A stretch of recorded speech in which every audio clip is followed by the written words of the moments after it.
Começa agora o programa Bem Viver, uma prosa sobre saúde, bem-estar, comida e agroecologia. Produção Rádio Brasil de Fato.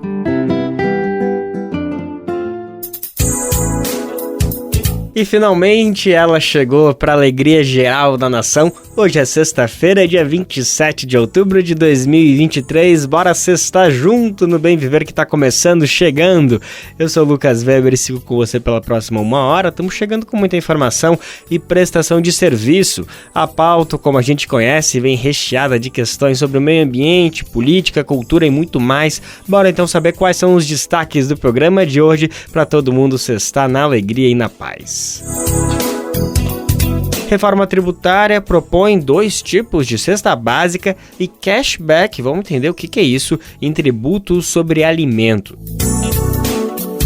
Livro mostra como o Supremo Tribunal Federal se tornou notícia ao longo do tempo até virar alvo de extremistas.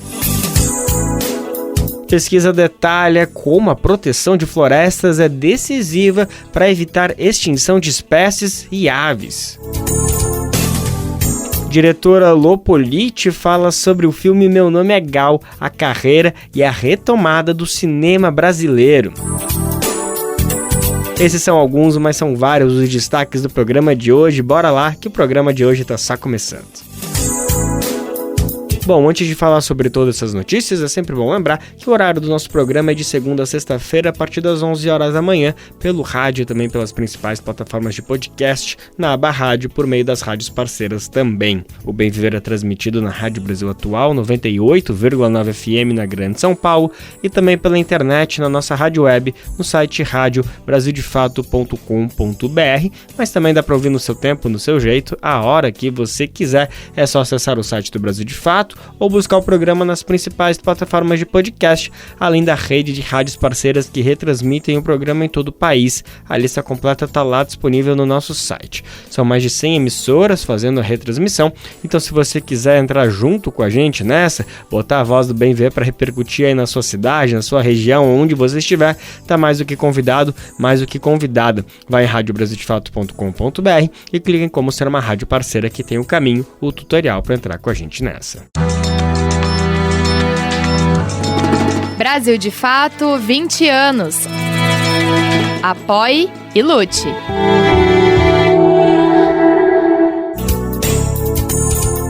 A gente abre o programa de hoje com um dos temas que dominou os noticiários da semana. É a reforma tributária, assunto bem espinhoso, cheio de palavra técnica que é difícil de entender. A gente vai tentar traduzir a partir de agora. Bom, a pauta movimentou o Congresso Nacional e pode parecer ainda um pouco confusa para muitas pessoas, né? Para mim, inclusive. A começar pela palavra cashback, muito comum de quem faz compras pela internet, né? Parece como um recurso de projeto proposto. É importante demais a gente saber sobre o assunto, porque são muitas situações que podem mexer no dia a dia da gente e com pessoas do país que às vezes não têm muito domínio sobre esse assunto, né?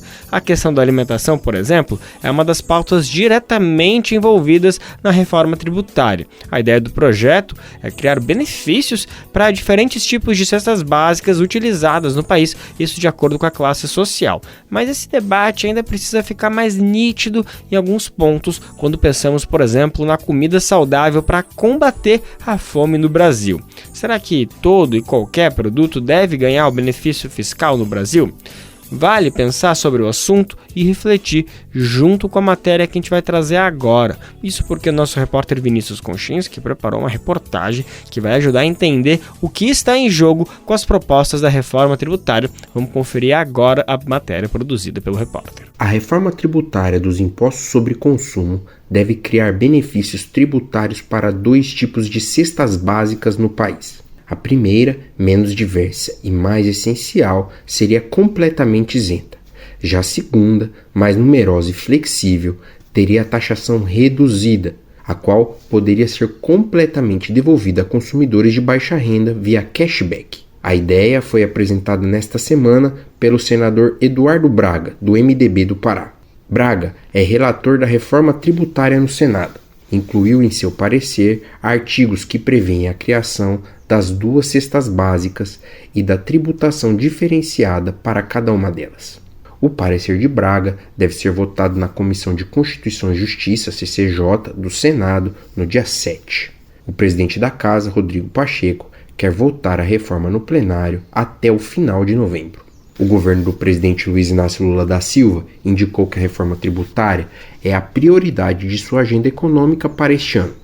Ela já foi aprovada pela Câmara dos Deputados. Para entrar em vigor, precisa agora passar pelo Senado e ter eventuais modificações chanceladas novamente pela Câmara.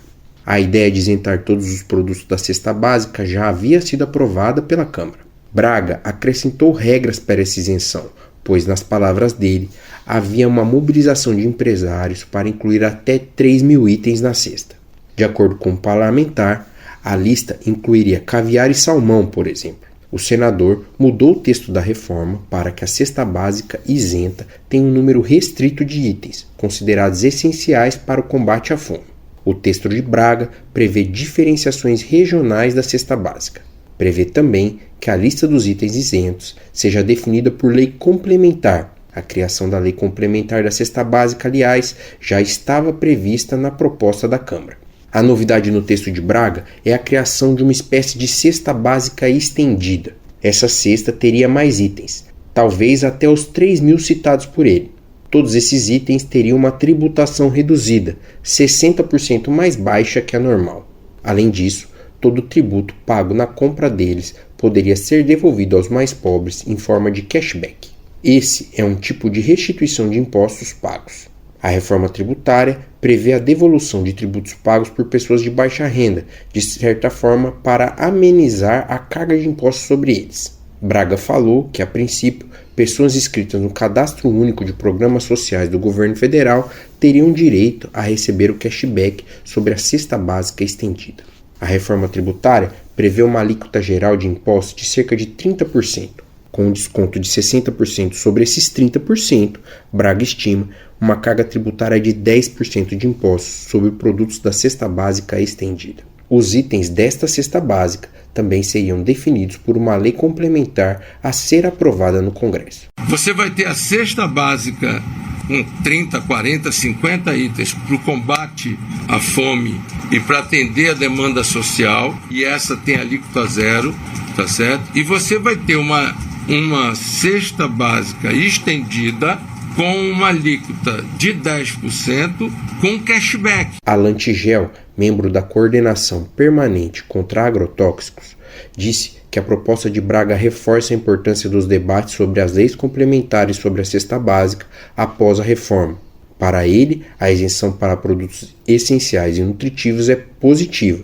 Contudo, é preciso garantir que produtos que realmente fazem bem à saúde estejam na cesta. E é muito importante que frutas, legumes e verduras sejam incluídos, dentro dessa cesta básica. Ao mesmo tempo, segundo Tigel, é preciso evitar que alimentos cientificamente maléficos à saúde entrem na cesta básica estendida. Ter a cesta básica estendida e que vão ter um desconto de 60% do imposto com cashback. Isso nos preocupa porque não está claro, se nesse desconto de 60% pode ser que entre alimentos ultraprocessados que fazem mal à saúde. O que a gente tem hoje de que muitas vezes um alimento ultraprocessado, um biscoito cheio de sal, cheio de açúcar, custa mais barato do que você comprar os alimentos in natura para fazer uma refeição saudável, Tigel defendeu a taxação dos alimentos ultraprocessados. Então a gente precisa que o alimento ultraprocessado seja devidamente taxado para que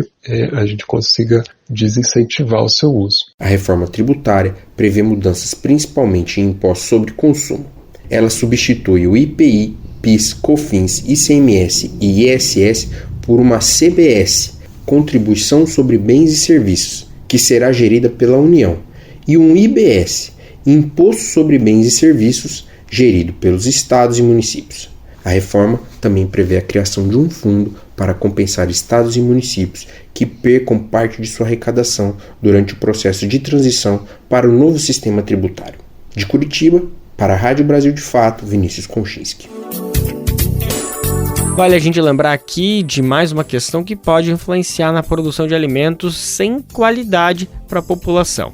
Alan Teigl, da campanha permanente contra os agrotóxicos e pela vida, defendeu a taxação de ultraprocessados como uma forma de desincentivar o consumo deles no país. Mas outra questão importante para a gente ficar de olho nessa sexta-feira, dia 27, é o julgamento da inconstitucionalidade da isenção do imposto sobre os agrotóxicos. Até o final do dia de hoje, a Suprema Corte deve se pronunciar se os benefícios fiscais para quem produz com agrotóxicos devem ser mantidos. Vamos ficar de olho, a gente vai trazer essa repercussão na segunda-feira, mas quem quiser se atualizar já pode conferir o site do Brasil de Fato ou as nossas redes sociais, que a gente está deixando essa pauta bem quentinha, bem atualizada.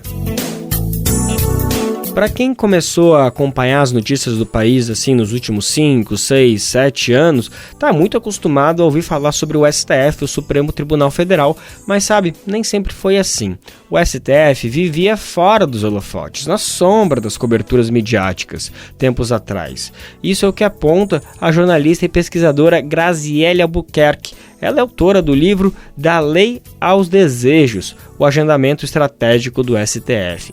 Na obra ela explica um pouco de como a corte saiu de um isolamento na comunicação para uma exposição, a ponto de aparecerem ataques da extrema-direita nos dias atuais. Quem conversou com a autora da publicação foi a nossa repórter Cristiane Sampaio, correspondente lá de Brasília. A gente vai conferir um pouquinho mais sobre esse assunto, sobre essa conversa que a nossa repórter teve. Quem traz para a gente os detalhes é Daniel Lamir. Atualmente, o STF, Supremo Tribunal Federal, é foco de ataques constantes provenientes da extrema-direita, alvo de fake news e críticas massivas, com os nomes dos seus ministros estando na boca de internautas e cidadãos em geral. Mas um dia, a corte já esteve muito mais próxima da sombra midiática do país, quando ainda sequer era conhecida pela população. A trajetória que fez com que a instituição saísse desse papel secundário na cena nacional e saltasse para os holofotes do mundo político virou o substrato de análise da pesquisadora e jornalista Graziele Albuquerque. Ela acaba de lançar o livro Da Lei aos Desejos, o agendamento estratégico do STF, publicado pela editora Amanuense.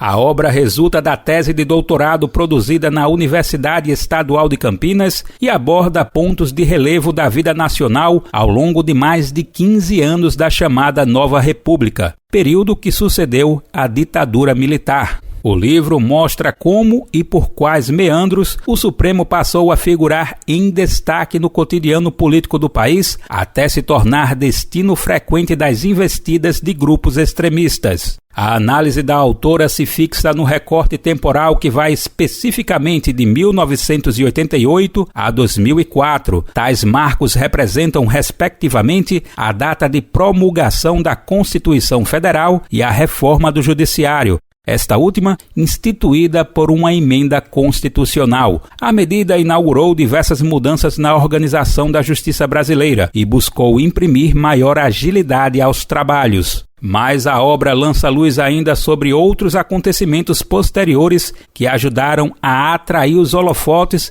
e fazer do Supremo o ator político que ele é hoje, esse sujeito ativo e midiático no plano nacional. Ao mostrar a gênese desse processo, a pesquisadora pontua que muito antes da consolidação da era digital, o Supremo já se comunicava, ainda que de forma mais tímida, como é o caso do que ocorria nas décadas de 80 e 90. O que muda ao longo do tempo, segundo ela, é o tom e a intensidade da atuação da Corte nessa frente. Desde a Constituinte, a gente já tem material na literatura da área que mostra que o Supremo, que os ministros do Supremo, melhor dizendo, iam às sessões da Constituinte, por exemplo, para serem vistos, que eles mandavam recados, etc. Mas isso não tinha uma expressão tão volumosa como a gente tem hoje. Isso acabava ficando uma coisa mais de bastidor, para quem cobria mais de perto. Em um apanhado histórico, o livro mostra que nos anos 90 o Supremo atuava dentro de uma dinâmica de comunicação mais clássica. A Corte enviava releases às redações de jornal por meio do trabalho da Assessoria de Imprensa da instituição, criada em 1995. Foi no mesmo ano que o STF instituiu ainda o chamado Comitê de Imprensa, espaço destinado ao trabalho dos repórteres correspondentes que acompanham a rotina do tribunal para, a partir disso, produzirem notícias sobre o judiciário. A pesquisadora vê esse processo como um ponto importante para ajudar a entender a crescente aparição de personagens do Supremo no imaginário coletivo e midiático do país. Isso porque o salto que levou a Corte a se manter atualmente na agenda pública foi precedido por um movimento institucional caracterizado pela tentativa de ocupar o noticiário nacional. O livro aponta que a expertise do Supremo no ambiente da comunicação foi se desenvolvendo no curso do tempo. Os anos 2000 inauguraram uma outra tônica no comportamento da Corte. Havia também uma questão interna que o judiciário pudesse se mostrar do ponto de vista, inclusive, de um controle social. Para você ter ideia, a primeira pesquisa mais empírica com dados sobre o judiciário brasileiro em caráter nacional é de 2003, pleno momento ali de antessala da reforma do judiciário. Antes disso, a pesquisa que a gente vai ter com um desenho semelhante é dos anos 70. Então você... Nos anos 90 não sabia quantos juízes você tinha no Brasil, quantos servidores você tinha, dados que hoje a gente tem anualmente pelo Justiça em Números. A pesquisa convertida em livro mostra também que o motivo não era só esse. Foi ainda na esteira dos anos 2000 que foram inauguradas a TV Justiça e a Rádio Justiça, ambas voltadas à divulgação de ações e agendas institucionais para o grande público. Os veículos serviram de janela para uma maior difusão do trabalho do Supremo e, consequentemente, para uma presença crescente da Corte no noticiário. No passado, o tribunal era menos conhecido e acompanhado não só pela população, mas também pelos próprios personagens do mundo político em geral. O livro mostra que a cobertura jornalística das atividades do Supremo e a consequente audiência dada à instituição por parte de quem joga nesse tabuleiro da política foram se ampliando conforme foi se expandindo também o poder da Corte. Ao longo dos anos 80, 90, 2000 até agora, o Supremo foi angariando o poder político. Então, essa atenção ao Supremo tem uma relação muito estreita com o incremento de poder político do tribunal. É por isso que a gente está vendo esse crescendo, né? E a política dá o tom da cobertura, como a gente sabe. A política é muito importante, porque ela mobiliza a atenção. O resgate de fatos marcantes da linha do tempo da política nacional e da jornada recente do Supremo contribui não só para o entendimento da emergência do STF como um ator político de destaque, mas também para a interpretação do que significaram as invasões ocorridas no fatídico 8 de janeiro. Para Graziele Albuquerque, não é por acaso que a Corte se tornou o principal alvo dos vândalos que destruíram os prédios dos três poderes. Para a pesquisadora, além dos problemas da extrema-direita em si, que tradicionalmente é contrária às instituições do mundo democrático, a colocação do Supremo na berlinda desse campo político não pode ser vista como algo dissociado da jornada de superexposição da Corte. Do Recife, da Rádio Brasil de Fato, com reportagem de Cristiane Sampaio. Locução Daniel Lamir.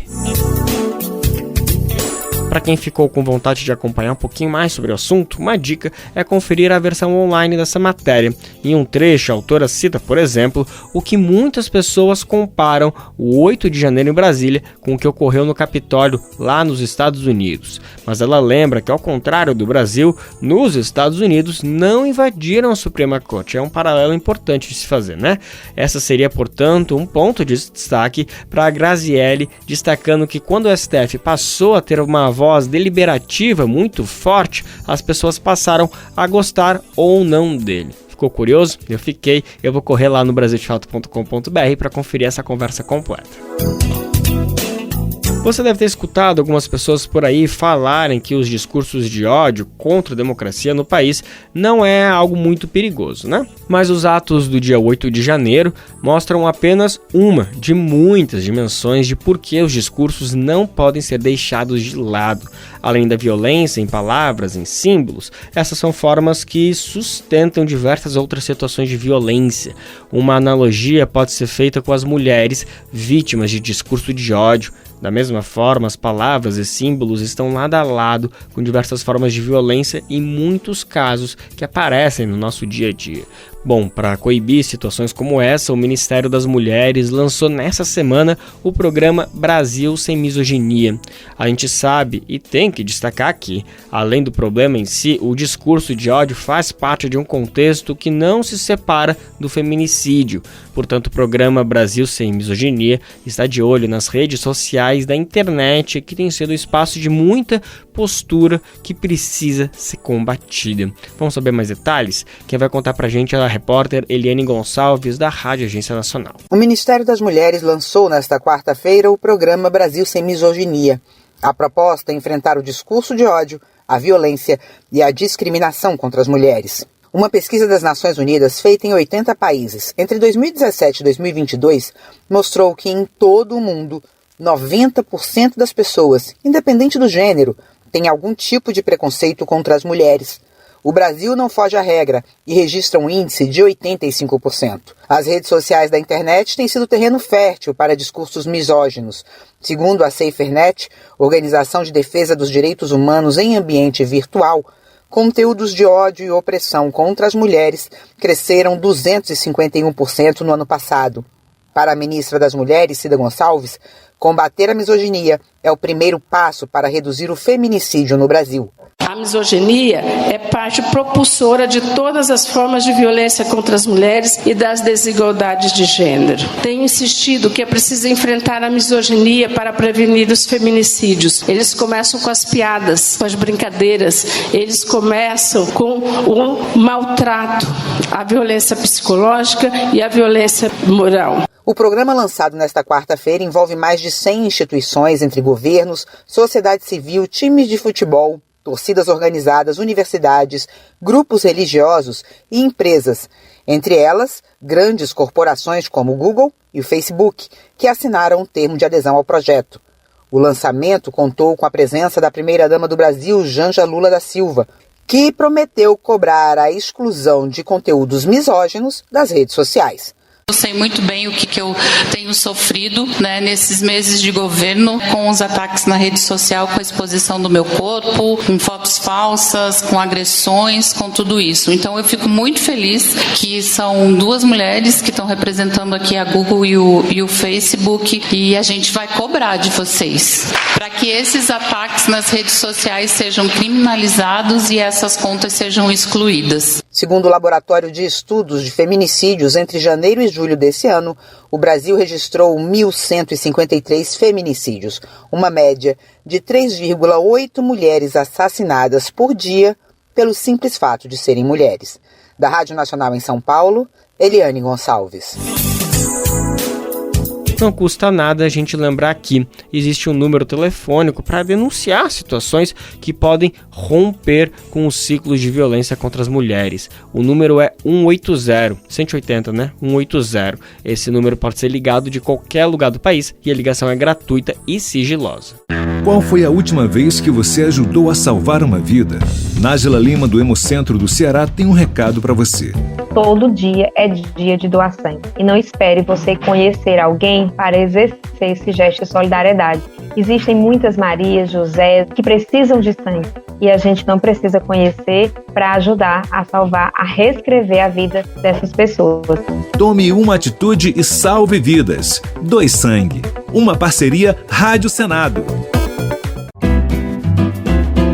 Programa Bem Viver. Sua edição diária sobre saúde, bem-estar, comida e agroecologia.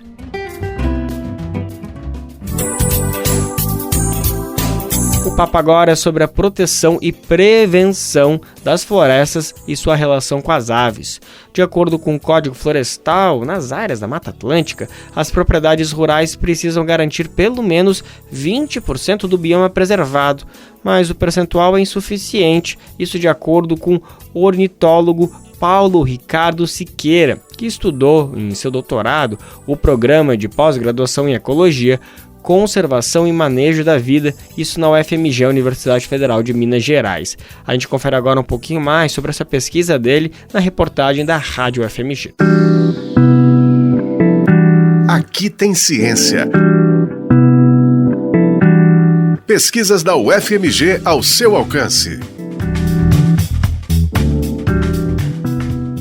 Áreas remanescentes da Mata Atlântica com altitude entre 900 e 1.400 metros, chamadas de paisagens altimontanas, localizadas na cadeia do Espinhaço, entre a Serra do Cipó e o município de Diamantina, em Minas Gerais.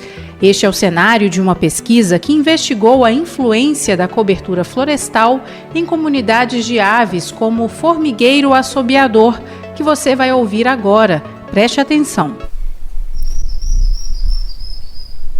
Também tem o arapaçu de garganta branca.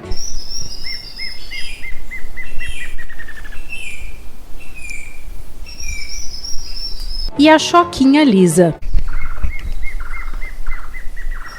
Os registros foram feitos pelo biólogo Paulo Ricardo Siqueira, que é ornitólogo, especialista que estuda as aves. Eu fiz a escolha das áreas, né? E em cada área eu amostrei as aves por meio da escuta e da visualização. Eu escutava, fazia gravações das espécies, e depois eu escutava em casa quais eram as espécies e também avaliava quais eram as espécies que eu tinha visto, através de foto e através do binóculo. O trabalho foi realizado durante o doutorado do pesquisador no programa de pós-graduação em Ecologia, Conservação e Manejo da Vida Silvestre do ICB, o Instituto de Ciências Biológicas da UFMG. Esse trabalho de campo foi bem interessante, bem legal, porque eu fui em várias áreas bem legais, com paisagens magníficas, né? Porque tem sempre o Campo Péssimo, que é uma área bem legal, assim, da paisagem, né?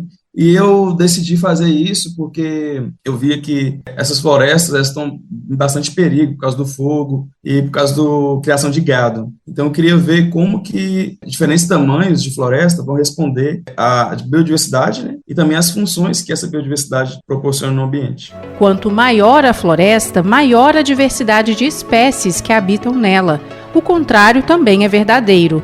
A diminuição da cobertura florestal pode levar até mesmo à extinção de algumas espécies, sobretudo aquelas chamadas de dependentes de floresta, que precisam de condições específicas para sobreviver. Quanto maior a redução da floresta, essas espécies tendem a desaparecer, porque elas não vão atender os requisitos que elas necessitam biologicamente. Para sobreviver, para alimentar, por exemplo, tem algumas espécies que necessitam de um subbosque bem denso, um solo coberto, porque eles alimentam no solo. Então, eles necessitam dos insetos que tem naquele solo. Quando há uma redução da cobertura, o solo tende a ficar mais exposto. Então, tende a ficar mais seco, tende a diminuir a riqueza de insetos e diminuir também a riqueza dessas aves, né? Então, esses ambientes com menor cobertura florestal, eles não vão atender os requisitos que eles precisam. Então, eles tendem a ser extintos localmente. O ornitólogo explica que, além da alimentação, as florestas oferecem abrigo e condições de reprodução para essas espécies. Por exemplo, os pica-pau, eles dependem de áreas com árvores ocos, né, secos, para poder fazer o seu ninho. Então, esses locais com menor cobertura florestal vão ter a menor quantidade desse ambiente, desse microhábitat que eles necessitam para se reproduzir. Em áreas com menor cobertura florestal, as espécies com maiores requisitos biológicos, eles vão ser extintas localmente. Né? Os cracídeos são outro grupo de aves ameaçadas pela redução da cobertura florestal, sendo o jacu o representante mais conhecido. Algumas espécies que estão dentro do gênero do jacu, eles são mais especialistas, eles necessitam de umas florestas maiores, que vão ter maior quantidade de recurso, de frutos, por exemplo. Ele é uma espécie que é frugívoro, então ele necessita de uma certa quantidade de cobertura florestal para poder ter uma alimentação bem balanceada. Se ele não tem isso, ele não consegue atingir o requisito dele, então ele pode ser extinto localmente. Uma das conclusões do estudo é que a preservação do percentual mínimo de 20% de Mata Atlântica nativa nas propriedades rurais proposta pelo Código Florestal não é suficiente para a proteção de espécies dependentes de floresta.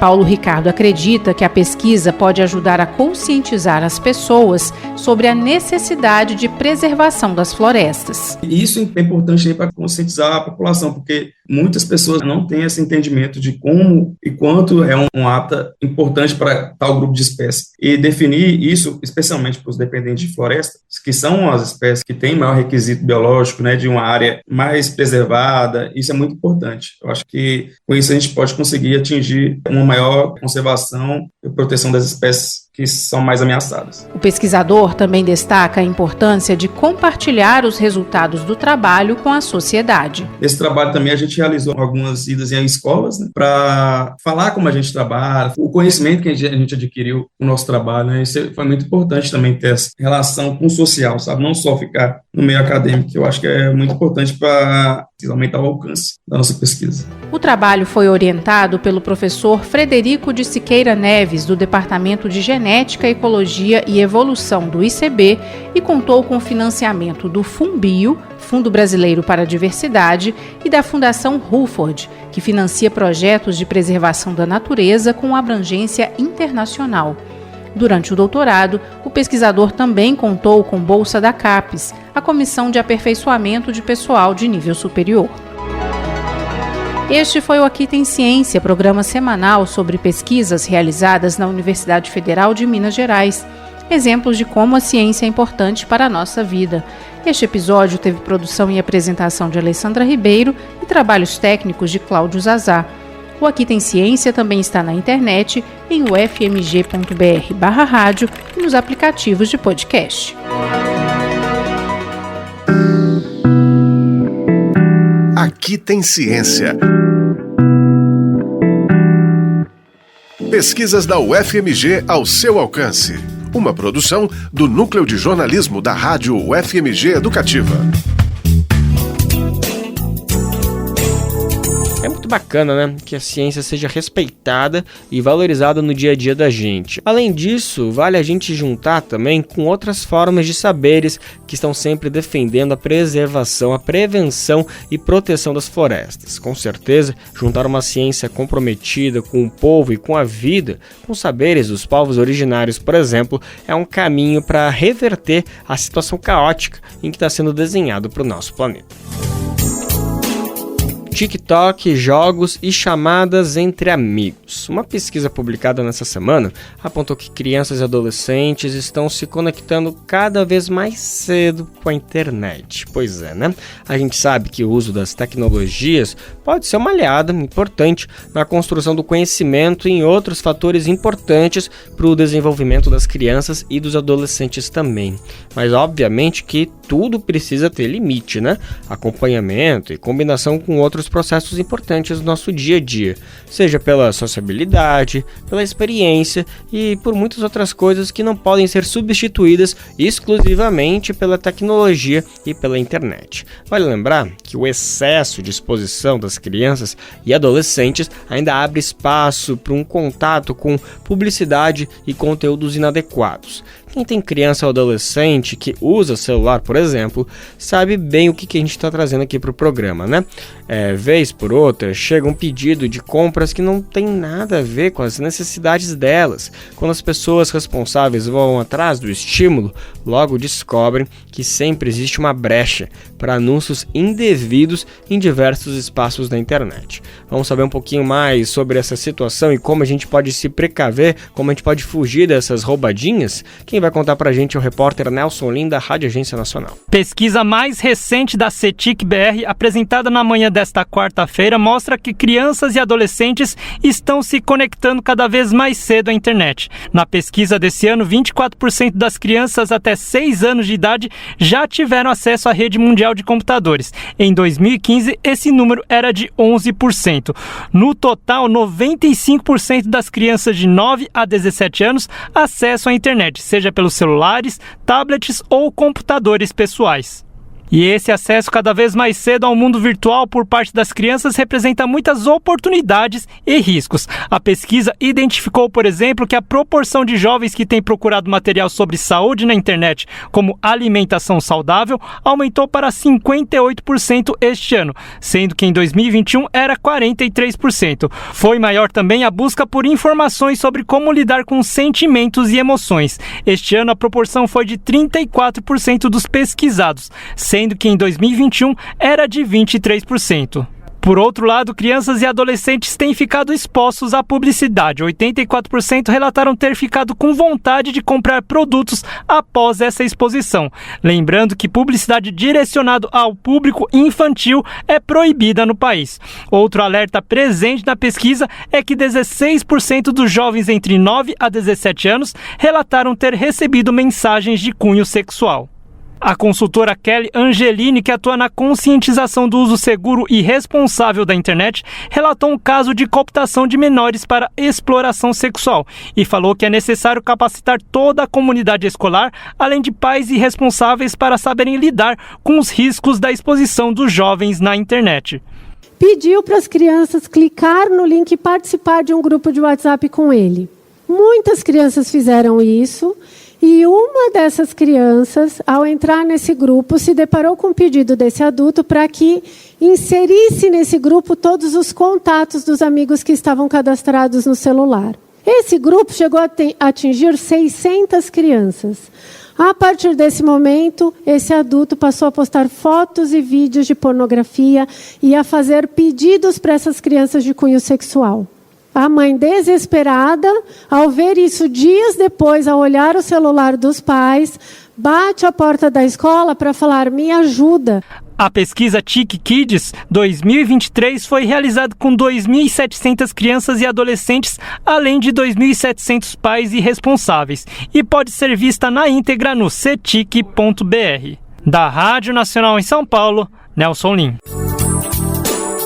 Para quem ainda não conhece, a gente vai trazer uma dica de conteúdo muito bacana na internet para acompanhar com crianças e adolescentes. Adivinha de quem eu tô falando? O Radinho BDF. Eu amo, sou muito fã. São mais de 3 anos levando informação jornalística de qualidade para meninos e meninas em diferentes regiões do país. A gente já soma mais de 100 programas e muitas horas de brincadeira no ar. As edições fortalecem o direito das crianças e de ter o acesso à informação de qualidade adaptada para sua etapa de desenvolvimento. Bora lá conferir então, saber de todas as edições, tudo disponível de graça lá no site do Brasil de Fato. Acessa lá então radiobrasildefato.com.br, vai lá embaixo, procura ali Radinho BDF, clica e faz a festa. Meu nome é Gal e desejo me corresponder com um rapaz que seja o tal. Meu nome é Gal. E agora, para encerrar o Bem Ver de hoje, a gente vai falar da cinebiografia da cantora Gal Costa, que estreou nos cinemas brasileiros no último dia 12 de outubro, com exibição em 200 salas. Meu nome é Gal. E as bilheterias do longa até aqui realmente têm correspondido a essa potente distribuição que o filme ganhou. Em quase 2 semanas, mais de 100 mil pessoas já assistiram o longa, inclusive eu, e já tô aqui super recomendando essa produção aqui das diretoras Lô Politi e Dandara Ferreira. Meu nome é Gal, eu amo igual, meu nome é Gal. Meu nome é Gal e desejo me corresponder com um rapaz que seja o tal. Meu nome é Gal e não faz mal que ele não seja branco, não tenha cultura de qualquer altura. Eu amo igual. Bom, o filme conta os primeiros anos artísticos da cantora, que morreu agora recentemente, no dia 9 de novembro do ano passado. Na tela são exibidas a chegada de Gal Costa no Rio de Janeiro, mais especificamente no Solar da Foz, onde Gal encontra seus amigos da Bahia, Caetano Veloso, Gilberto Gil e Maria Bethânia, até ela florescer em uma das maiores cantoras do Brasil, com o espetáculo Fatal, em 1971. O recorte específico do longa culmina também com um dos períodos mais duros do país, que foi a instauração da ditadura militar e o recrudescimento em 1968. Bom, o nosso repórter José Eduardo Bernardes conversou com uma das diretoras do filme, Lô Politi, e a gente vai conferir agora essa conversa mais do que especial. Brasil de Fato Entrevista. Olá a todas e a todos, está começando agora mais um Brasil de Fato Entrevista e hoje a nossa conversa é com a cineasta Lô Politi. Tudo bom, Lô? Como vai? Eu vou bem, e você? Tudo certo, tudo bem. Muito obrigado, viu, por comparecer aqui ao programa, aceitar o convite. Lô Politi é diretora, roteirista e produtora de cinema. Seu primeiro filme, Jonas, recebeu o prêmio especial do júri no Festival Internacional do Rio de Janeiro. Também filmou Sol e co-dirigiu ao lado de Ana Mui Laerte o documentário Alvorada, que conta os bastidores do golpe contra a presidenta Dilma Rousseff. Está nos cinemas com Meu Nome é Gal, seu quarto longa-metragem. Lô, você está nos cinemas com Meu Nome é Gal, filme que você divide a direção com a Dandara Ferreira. É um filme feito por mulheres para contar parte da história de uma protagonista espetacular, que é a Gal Costa, né? Para a própria história que seria contada, era importante que ela fosse contada a partir da perspectiva feminina? Eu acho que sim. No geral, eu sou muito favorável que aqui protagonistas femininas sejam contadas por cineastas femininas, mulheres, assim. Porque eu acho que tem sentido, eu acho que tem uma outra abordagem, eu acho interessante, assim, com algumas exceções, e ótimas exceções, mas algumas exceções eu me incomodo sempre um pouco quando eu vejo um homem retratar uma mulher, porque tem um viés ali que é complicado, assim, eu não digo nem que é machista ou misógino, pode não ser, mas é um viés específico, sabe? Daí eu acho que tem uma certa restrição. Quando isso exatamente isso, é objeto do estudo do cineasta, aí eu acho que pode ser interessante, mas assim, quando você faz um filme sobre alguém, mesmo que não seja alguém real, alguém vivo, quando você tem um personagem principal, é um mergulho tamanho ali que é complicado, assim, eu acho, mesmo na ficção, eu acho difícil. Esse é o meu terceiro roteiro de ficção, que é filmado, e os meus 2 outros protagonistas foram homens. Então, eu estou falando algo contra mim mesma. Então, assim, são personagens de ficção, mas, assim, no caso desses filmes, é muito importante para o personagem dos outros 2 filmes, que é o Jonas e o Sol, meus filmes anteriores, que são justamente a graça do filme, esses personagens masculinos serem analisados, serem explorados a partir de uma visão muito feminina. Isso faz parte do conceito do filme. No caso da Gal, isso jamais seria parte do conceito do filme, né? E você comentou sobre cinebiografias, né? Por mais que você trate da realidade ali explícita, você tem pontas que você precisa amarrar, né? E quando você tem uma personagem feminina, talvez seja importante que essas pontas sejam amarradas por outra mulher. Acho que é aí que vai fazer sentido, né? Não só as pontas amarradas, porque você está falando da ficcionalização, né, do que é ficcionalizado. Então eu tenho que criar uma história que ela não necessariamente viveu, e se for do ponto de vista feminino, é mais fácil. É verdade, você tem toda a razão. Porém, mesmo as histórias que a gente sabe que ela viveu, a gente tem um filme que é feito muito através, a narrativa é toda construída a partir do movimento interno da personagem. A gente não vai, conforme, assim... como é a maioria das cinebiografias que vão pela carreira, né? Que vão pelos pontos de carreira, altos e baixos, sucessos e fracassos da carreira. A gente não quis fazer um filme assim, a gente vai pelo movimento interno e a carreira vem a reboque, as músicas vêm a reboque disso. Então, o movimento interno de uma mulher é melhor que seja explorado por uma mulher, entende? Então, assim, a Gal, por exemplo, estou falando especialmente de roteiro, a Gal é muito diferente de mim. Como pessoa e como maneira de tratar os conflitos, assim. E eu aprendi muito com a Gal, como mulher. E obviamente, na Gal, do nosso filme, tem muito de mim, tem muito da Dandara e tem muito da Sophie. É uma Gal que foi transformada por nós, né?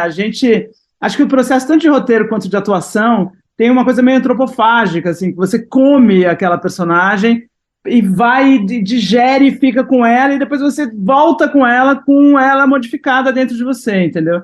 Isso é muito importante, isso é muito óbvio no processo do ator, a gente viu isso acontecer, a gente vê sempre acontecer, mas com Sophie Sophie ficou comendo essa personagem durante 6 anos, assim, se alimentando dela o tempo inteiro, dia, tarde e noite. E no roteiro também, tem muito essa apropriação daquela personagem, né? Então, é isso, eu me senti muito tocada, muito impactada por essa mulher que foi a Gal Costa, especialmente a Gal daquele momento, do nosso recorte, que vai de 66 a 71, é uma Gal muito jovem, é a Gal do período da Tropicália, num momento muito intenso fora dela, né? Muita coisa acontecendo e coisas muito ricas acontecendo fora do corpo dela, mas o filme explora isso tudo dentro do corpo dela, sabe? Dentro da mente dela, dentro da alma dela. Então, e isso fica mais feminino ainda. Já seria apenas por conceito. Esse conceito já é um conceito feminino por si só.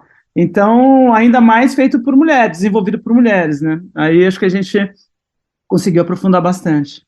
A gente vai entrar nesse... Vou te perguntar sobre o contexto, enfim, sobre o recorte específico. Mas a gente vive um momento diferente no cinema, ainda acho que longe de ser equânime, mas as mulheres têm aparecido cada vez mais, com mais frequência, nos processos criativos do audiovisual, né? Não só ali na mão de obra, enfim, né? O que falta para isso se consolidar, Lô? Olha, realmente as mulheres têm ocupado um espaço muito maior no cinema nos últimos anos, e o cinema é um espaço o fazer cinema, né, muito machista e muito misógino. Eu trabalho faz tempo nisso. Eu entrei no cinema quando praticamente não tinha mulher nenhuma, e foi assim uma luta absurda, e eu sinto essa luta até hoje. Mas eu vejo de fato as equipes técnicas, sobretudo. Você falou da coisa criativa, eu acho mais fácil ter mulheres nas áreas criativas do que na área técnica. Tem hoje em dia um número razoável de mulheres diretoras, até muito pouco tempo atrás, pouquíssimos anos atrás, tinha quase nenhuma, e agora tem realmente muitas. Tem muitas mulheres roteiristas, tem uma categoria que tem muita mulher no cinema, que é a categoria da montagem. Tem mulheres, eu acho que a montagem também é uma coisa essencialmente feminina, é o tipo de sensibilidade que você tem, então eu acho que as mulheres entram muito bem nesse lugar, sempre entraram, tradicionalmente, e na direção de arte e tal. Na fotografia é um lugar que hoje em dia tem muito mais mulheres, até 3, 4 anos atrás também não tinha quase nenhuma, eram pouquíssimas. Era só homens, né? Só homem. E aí na equipe técnica, por exemplo, a gente se surpreendeu muito no nosso filme agora, quando a gente olhou e viu que estava boa parte, quase toda a equipe de fotografia era de mulheres. A gente teve um diretor de fotografia homem, que é o Pedro Sotero, mas a equipe dele inteira, praticamente, acho que tinha um homem só na equipe dele. O resto era um ou dois, mas assim, era majoritariamente feminina, e eu fiquei feliz, porque assim, é um lugar tradicionalmente masculino, é uma categoria, é uma seção do cinema, da equipe técnica, que realmente era muito difícil ter mulheres. E eu vi também na contra-regragem, que é um trabalho físico muito forte, sobe parede, desce parede, abre buraco, faz acontecer, é uma coisa muito, muito física mesmo. E tinha 3 mulheres maravilhosas no fazendo, assim, e com uma competência, com uma beleza, com uma suavidade, assim, foi muito legal, foi muito bonito ver isso. Falando um pouquinho sobre o filme, com a morte da Gal no meio desse processo, como é que vocês foram influenciadas por isso? Imagino que deva ter mudado muita coisa, né? Nas escolhas, na montagem, enfim, o que mudou assim, durante todo esse processo? Olha, o filme já estava pronto, na verdade. Já estava fechado. Não. O filme estava fechado e assim, o filme foi filmado, né? A gente tinha um roteiro, e era um roteiro que não era um roteiro de ficção, né? Era um roteiro que não era passível de mudanças, por mais que o evento seja forte, entendeu? Assim, a gente fez um filme fechado, é um filme, né? Antes de ser uma cinebiografia, é um filme. Então, mesmo que a gente quisesse, não poderia mudar, e a gente não queria. A gente tem um recorte muito específico dessa Gal da juventude. O que a gente sentiu foi um impacto muito grande. A gente sentiu a responsabilidade crescer muito. Eu senti particularmente o peso do nome, da figura de Gal Costa, assim, de uma maneira muito maior, assim, eu vi o quanto a gente de repente percebeu o quanto Gal é gigante, o quanto Gal é imensa.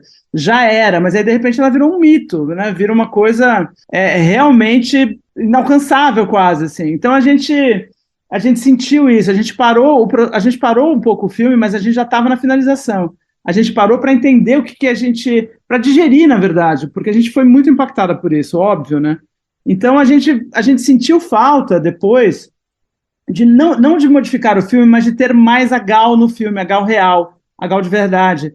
Porque o nosso filme não tinha nada da Gal real. A Sophie cantava todas as músicas, era uma ficção que terminava em 71, então não tem nenhum registro de Gal daquele período, não é um documentário, então não tinha nem onde entrar isso, mas a gente sentiu falta de ter a Gal de verdade mais presente, não só como uma extensão da homenagem a ela, porque o filme já é, per se, uma homenagem a Gal, né? Mas a gente queria, eu acho que a gente sentiu a necessidade de estender essa homenagem um pouco e de trazer a Gal real para as pessoas que vão ver o filme, porque dá vontade de ver Gal, né? Então a gente acabou trazendo, além dessa homenagem no fim do filme, que é meio tradicional em cinebiografia, a gente fez ela um pouco mais impactante, um pouco maior do que o normal, do que o esperado, e a gente trouxe algumas músicas, algumas cantadas por ela, alguns fonogramas, com a música, com a voz original dela, a gente colocou no filme. São poucas, a Sophie continua cantando quase o filme inteiro,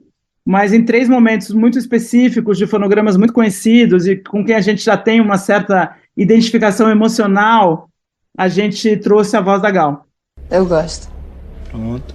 Pode deixar a Gal Costa assim. Costa. Pronto. Gal Costa. Falando sobre esse recorte histórico que vocês fazem da vida da Gal, que é entre os anos 60 e 70, né, o comecinho dos anos 70. Por que a opção por esse recorte específico? Por uma série de motivos, assim. Primeiro, por uma questão de cinematográfica mesmo, assim, como dramaturgia. É um momento mais interessante da vida de um personagem, assim, sabe? Quando tem um conflito, de fato. Ela chegou daquele jeito Gal de ser super tímida, super pra dentro, super introspectiva, e ela chega num lugar onde tudo está exigindo muito dos artistas, e as pessoas que ela já conhece já estão muito à frente nesse processo, e ela não ela não tinha ferramentas, entendeu, para enfrentar aquilo. Então foi um conflito muito forte para ela.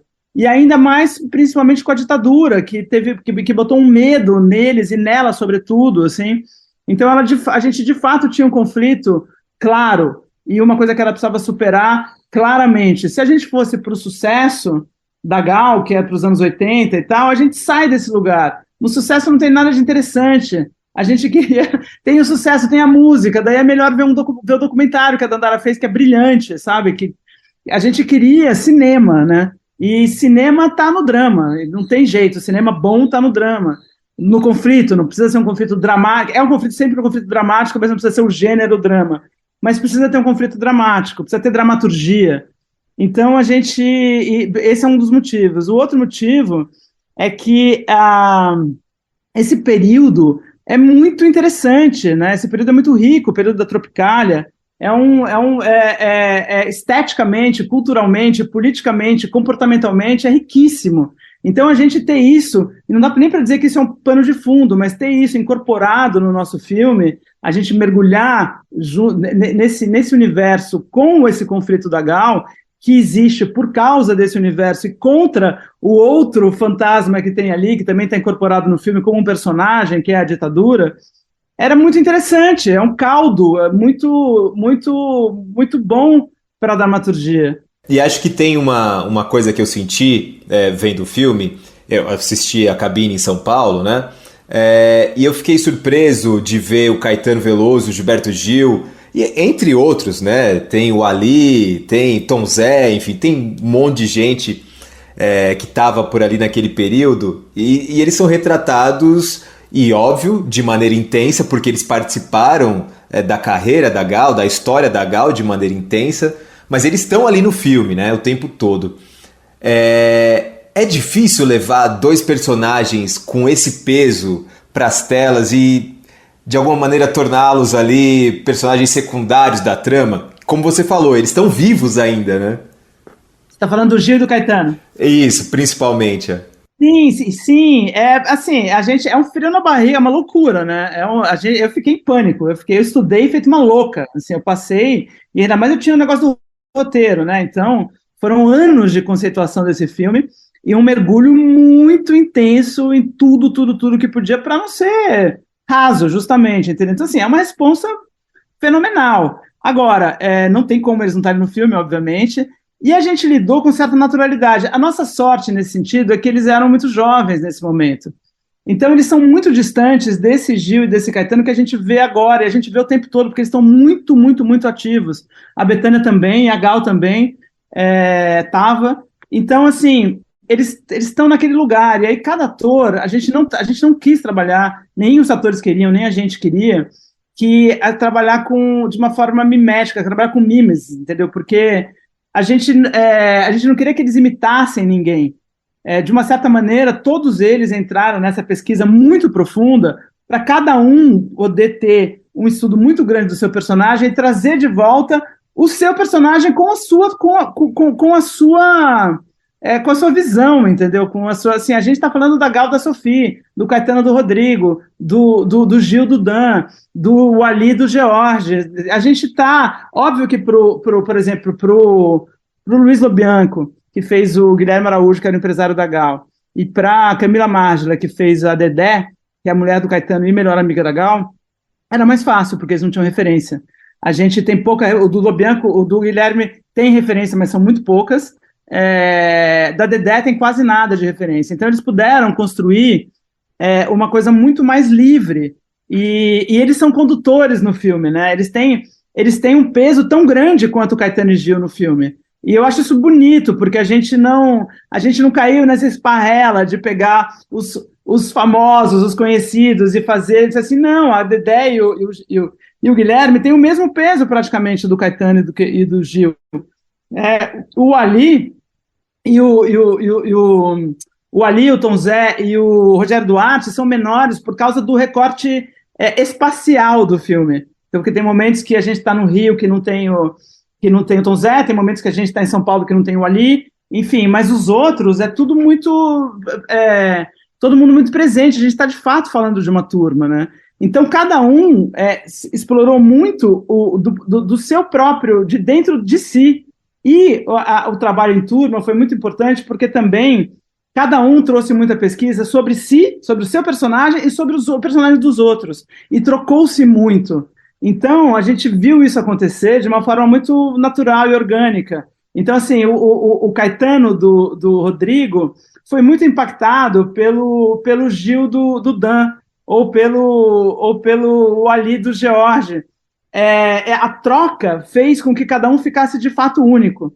E alguns com semelhanças muito maiores, né, aos seus retratados, né, aos seus personagens, do que outros. Então, você vê o Rodrigo Leles, ele tem uma semelhança enorme com o Caetano, e ele não tinha, quando começou o filme, quando ele chegou, ele não tinha nada, a Dandara tinha conhecido ele antes, no Vila Velha, e ele era louro, nada a ver, uma energia completamente diferente, e ele foi se transformando no Caetano de uma maneira que agora você olha para o filme, você vê o Caetano o tempo todo, sendo que ele tem um nariz totalmente diferente do Caetano, um olho diferente do Caetano, o dente diferente do Caetano, ele é todo diferente do Caetano, se você via de perto, mas ele tem um Caetano dentro dele que saiu para fora, perfeitamente. E aí tem o Gil, por exemplo, que é o Dan, que não se parece com o Gil, com o Gilberto Gil, não parece,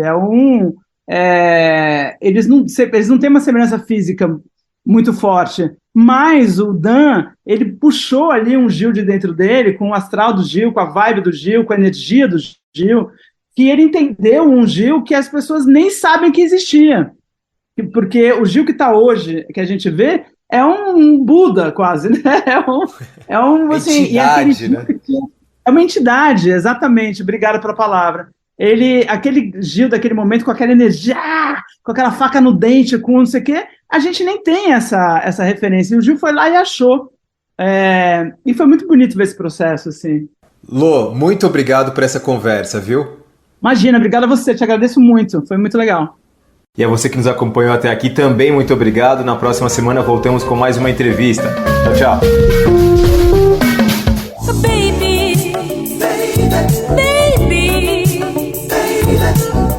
Eu sei que é assim.